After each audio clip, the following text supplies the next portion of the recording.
masyadong nagmamadali? We are going, unang-una ma'am, ang reglementary period, mamalasin naman kami pag hindi namin ginawa ang trabaho Bakit? namin. Anong reglementary period? Anong period yun?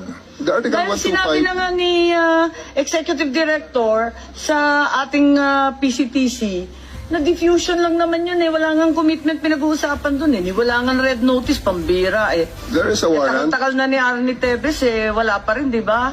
This Ba't is kayo nagmamadali? Ano yung reglementary period mo? May I refer it to the SOJ, ma'am, if the SOJ wants to answer that. Hindi ba pwede kayo na muna? Mauna lang kayo, tapos sa si SOJ. Pwede? Okay, ma'am. Okay. My main processes during the time is that I have implemented a warrant, and it is therefore the person is already arrested by virtue of a legal warrant. And Article 125 comes to play of the revised penal code, which is entitled Delivery of Persons Legally Arrested to the Proper Judicial Authority.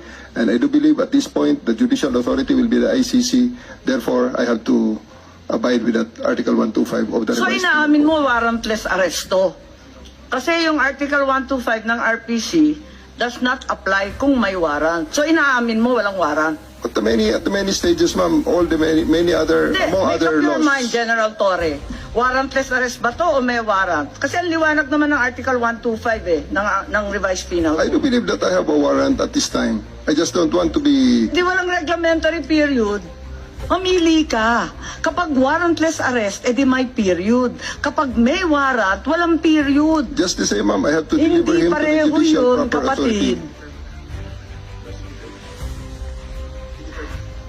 Hindi magkapareho yun. The reglementary period only comes into play when there's a warrantless arrest in accordance with Article 125 of the revised penal code. Di po ba?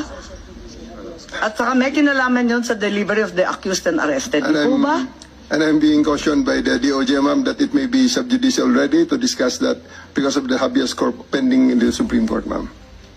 Pati ba naman ang revised penal code? Naging executive session. Pambihirang buhay ito.